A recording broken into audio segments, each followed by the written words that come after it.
How to contact live support on PrizePicks. Hello everyone, welcome back to the channel, and in this video I'm going to show you how you will be able to contact live support on PrizePicks. So for that, just open your PrizePicks website, and after that just click on Help Center from the top navigation menu.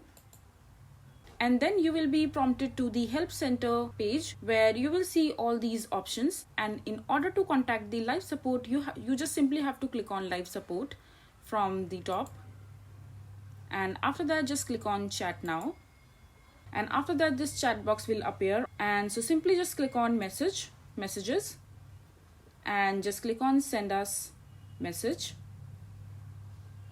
And now just tap on Get Started.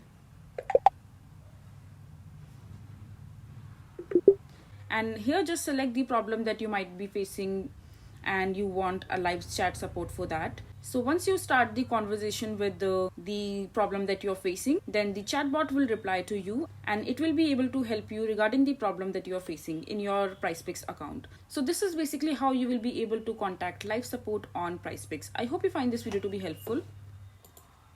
So that is it for this video. If you find this video to be helpful, make sure to hit that like button and don't forget to subscribe to our channel for more such informative videos, and I'll see you the next time.